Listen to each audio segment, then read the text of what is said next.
Yo, what is going on, everyone? My name is Nick, or the Notorious Fantasy. In today's video, we're talking about wide receiver risers and fallers for fantasy football in 2020. So what is a riser and what is a faller? Now, in the draft, there's going to be players that are going to be moving up ADP, which is average draft position, in each given draft. These guys are going to rise up for a variety of reasons, and because there are players rising, that also means that players are going to be falling in the draft and going deep down the draft boards due to maybe injury or due to a variety of other reasons. Maybe their other teammate is getting talked up, so the other teammate's rising, and then the other guy, obviously, from that happening, is going to be falling down your draft boards. And we're going to talk about a couple of guys that are both rising and falling at the wide receiver position. Now, this year is unlike any other year in fantasy football due to Corona, due to the fact that there's no preseason game, due to the fact that training camp isn't really the full training camp that we normally see, where we're seeing clips of guys reaching back like 1-3, making these outstanding catches, and then the fantasy analysts just rise their ADP straight to the fucking moon because they make one flashy catch. That's just not happening anymore. The public is not able to see as many plays. I was shocked when I saw Hard Knocks a couple of days ago and saw how they were actually doing training camp. I had no idea that that's what was happening because it's not really being reported too much, so people are not really moving as much in drafts yet. I think we will see some movement in ADP come the next couple of weeks once they're really playing with pads on and going really hard in training camp. I believe that starts this week, but I am pretty unsure because I really don't know. But I saw some clips of some guys wearing their full outfit, obviously not their fur fucking outfit, but the full uniform. They got the helmet on, the pads, and everything, so they were looking pretty good out there. So before I get into wide receiver risers and fallers, I'd like to ask you guys, could please go down below and click that subscribe button. It's free, and I put out content every single day to help you guys win that 2020 Fantasy Football Championship. Check out the draft guide as well on Patreon, $7.50. So let's get right into it. Wide receiver risers and fallers for fantasy football in 2020. Coming in here first, we got Mr. Deebo Samuel, wide receiver of the San Francisco 49ers. He is what we would dub as a faller. FFPC ADP 128.66, 5'11", 214 pounds out of South Carolina. Go Cox, 24.6 years old. Obviously a rookie last season, now going into his sophomore year in the NFL. 71st percentile 40-yard dash with a 4.48, 78th percentile speed score, 81st percentile burst score, 57th percentile agility score, and a 70th percentile catch radius. So what has caused Deebo Samuel to have this type of fall like Humpty Dumpty off that goddamn wall? It's because Deebo Samuel ended up getting hurt. Supposedly, Deebo, obviously, he hurt his foot, but now the reports are that he suffered an injury setback, so we may not see him until the second month of the season in October. So that's obviously very worrisome for Deebo Samuel, and his ADP is falling in correlation to his injury. Had he not have been hurt, I would assume he would have stayed around his average draft position from about a month ago before he got hurt at the 506, the 6th pick of the 5th round. Now he's going in the 9th round as the 11th pick. I've seen him actually go, I find typically in drafts I've done, he goes around this 8th or 7th round of drafts, which is a little high for me. The 9th round, I would actually pay the price there for Deebo Samuel, but you have to understand he may miss more time than a whole month, so most of the time I would just go ahead and say you should be avoiding Deebo Samuel, and there's a good reason for him to fall, especially now learning that he has had an injury setback. Wide receiver 31 last year, though, in 15 games, played very strong for a rookie, 12.5 PPR points per game, ranking 34th at the wide receiver position. The guy was playing very, very good deep down the stretch once he was getting a lot more usage in that offense. Like I said, he only had an 18.1% target share in the offense, but at the beginning it was very minuscule, and then he really rised up to become that alpha wide receiver on the team. So like I said, he played 15 games, 12.5 PPR points per game, ranking 34th at the wide receiver position. He had 81 total targets, which is pretty solid for a rookie, 5.4 per game, ranking 50th at wide receiver, 57 receptions, 39th at wide receiver, 803 yards, 53.5 per game, ranking 35th at wide receiver. He had 6 total touchdowns, which is very good for a rookie wide receiver, 22nd amongst wide receivers, and 9 red zone receptions, 13th amongst wide receivers. So Deebo Samuel really did have an excellent first year in the NFL, but the worrisome injury, keeping him out of training camp, keeping him out of the first month of the season is really going to hurt him performing to the value that you want him to, especially with a guy getting hurt to his foot in the summer. You don't really see the guy being able to recover ultra fast, and plus Deebo may end up saying, fuck it, I want to make sure that I am the wide receiver that this team wants,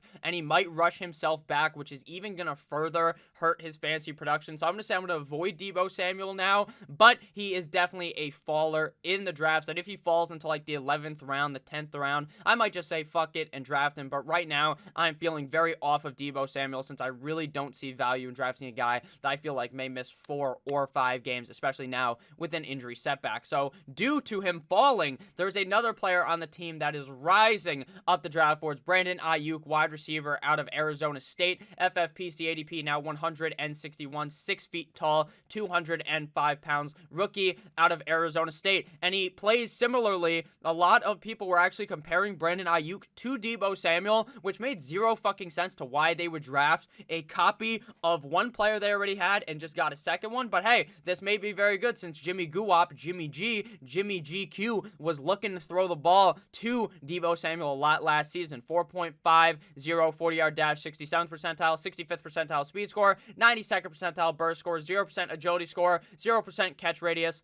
And his best comparable player is Victor Cruz, so maybe he's got that 100th percentile salsa dance. Hopefully you guys enjoyed my nice salsa dance right there, even though that was a corny fucking joke. So now it is time to look at why he could be a riser, and I already answered that. The reason why he's rising up the draft board is because Deebo Samuel ended up getting hurt. He was originally going undrafted in drafts, not even being a guy that was remotely on people's board because, hey, he's a rookie wide receiver. They already got Deebo Samuel. They got George Kittle. Why even draft him? Now going in the 14-11, and I believe he is going to move up even further in drafts by the time we get to actual draft season. Well, it already is draft season, but till we see a lot of drafts actually happen in the next couple of weeks, I think Brandon Aiyuk is going to be a staple of a lot of my back halves of the draft. Like one of my last picks of the draft, a lot of the time I believe will now be Brandon Aiyuk.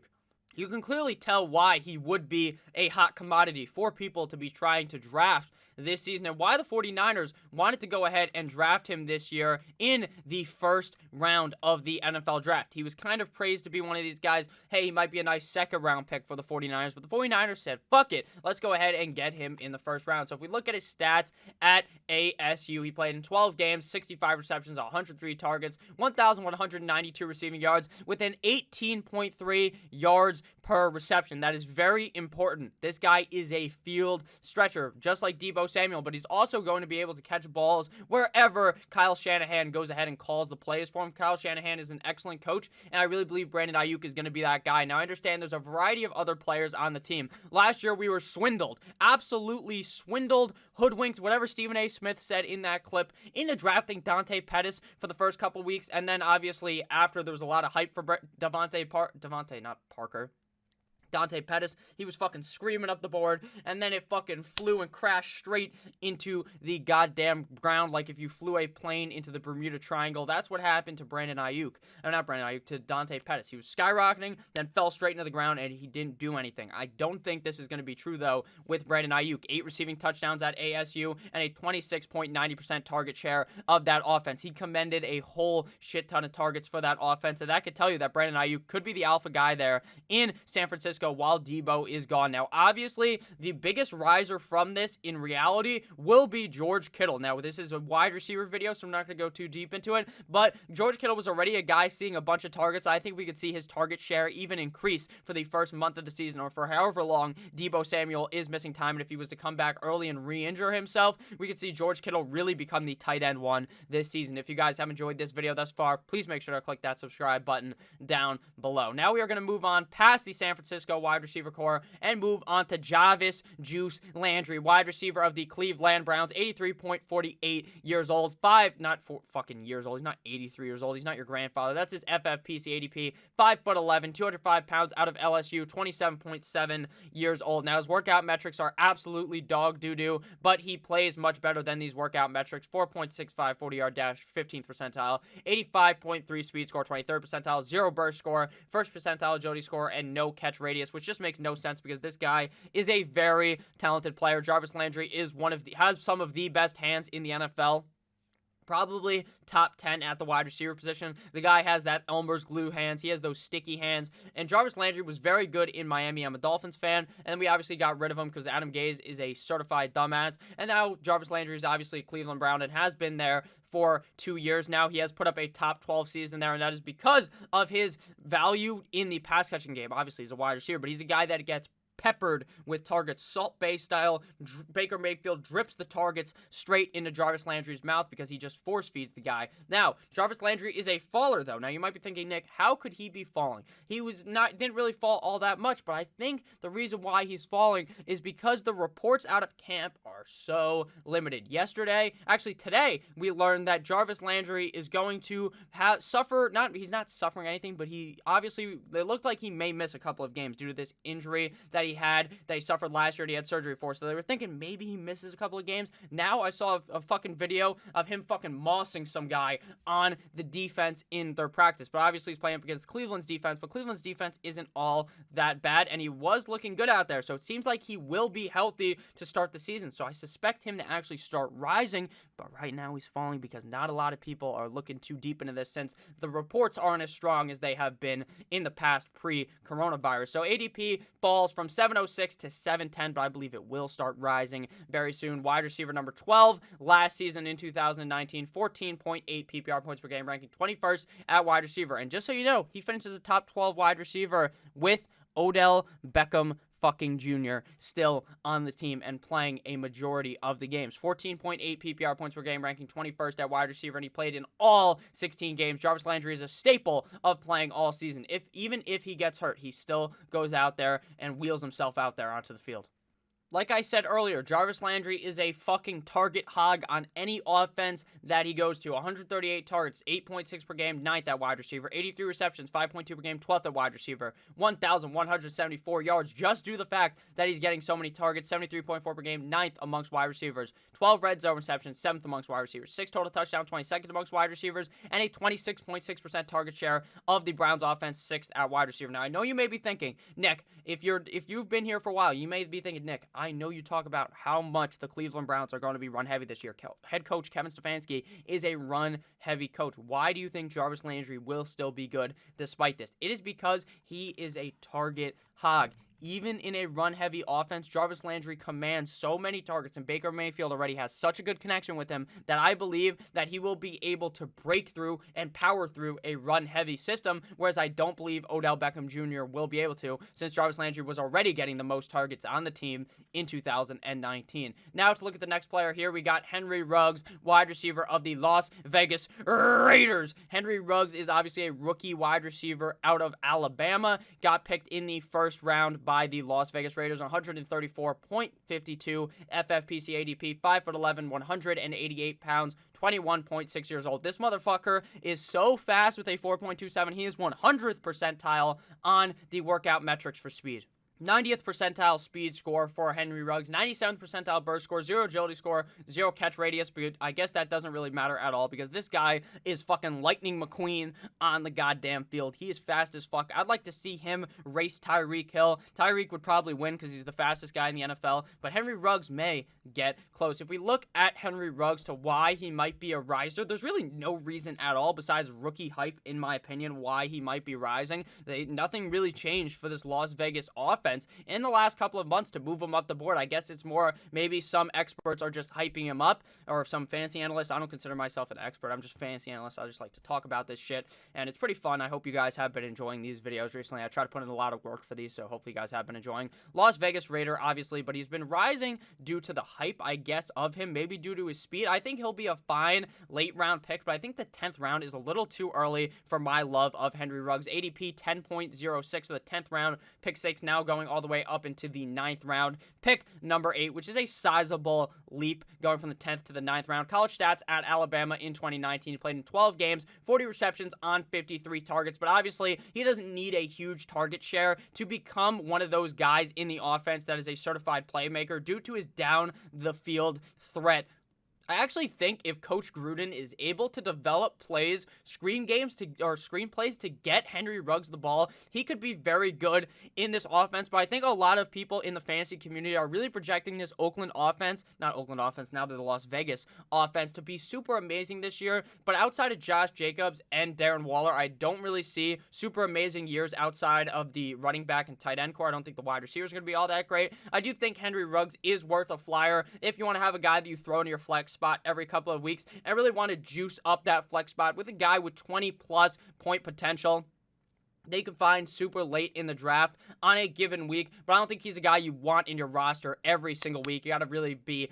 searching for good matchups for Henry Ruggs. 746 receiving yards at Alabama in 2019, 18.7 yards per reception, obviously very good. 7 receiving touchdowns, and like I said, very low target share, 13.10% target share in that offense, but he doesn't need too many targets to be a great player for your fantasy football team. So Henry Ruggs is going to keep rising. For what reason, I still don't really know, but at the end of the day, I think he's an okay pick there, but typically I would look elsewhere besides Henry Ruggs. Now, final player of the video, talk about final riser of the video, wide receiver Allen Lazard of the Green Bay Packers, FFPC ADP 172.48, 6'3", 225 pounds, 24.7 years old, undrafted out of Iowa State. He ran a 4.55 40-yard dash, 48th percentile, 87th percentile speed score, 74th percentile burst score, 22nd percentile agility score, and a 73rd percentile catch radius from Mr. Allen Lazard. Allen Lazard is a riser right now for fantasy football, and for good reason. ADP 14.09, rising to the 1301. Now, I think if his hype gets past the 10th round, I am not drafting Allen Lazard worth shit.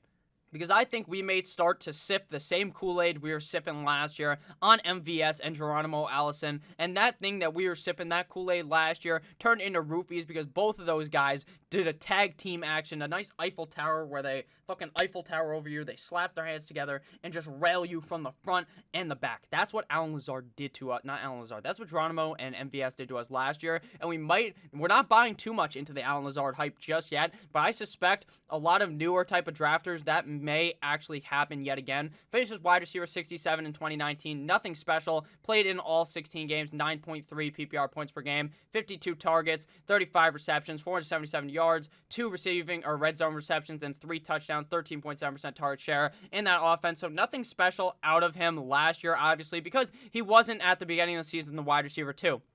He only really became that after Geronimo Allison and MVS were getting hurt, and they were just playing like absolute dog shit. So then Allen Lazard became that kind of guy, and I think Allen Lazard is talented enough to be the wide receiver 2 there. I just don't want to go ahead and move and start really stamping my stamp of approval on him super late, because I do like to draft him late. I just don't want his ADP to skyrocket up anymore, because then he's just not worth it. They are not a super pass-heavy offense. Besides Devontae Adams, I don't really see the pass-catching game being super exuberant for that offense. But I do think at the end of the day, Allen Lazard is definitely worth a late round flyer. I just hope the fantasy community doesn't start fucking getting on their knees and start blowing the guy until he reaches that top 10 round ADP, where then I'm completely hitting with him with a Michael Jordan fade away. So thank you guys all for watching this video. If you ended up enjoying the video, please make sure to slap that subscribe button down below. I would really appreciate it. Check out the draft guide as well. There's going to be a couple of videos on your screen right now that you might want to check out. They're all interesting. I have a great time them all. I appreciate you guys. We're almost at 5,000 fucking subscribers. It would mean the world to me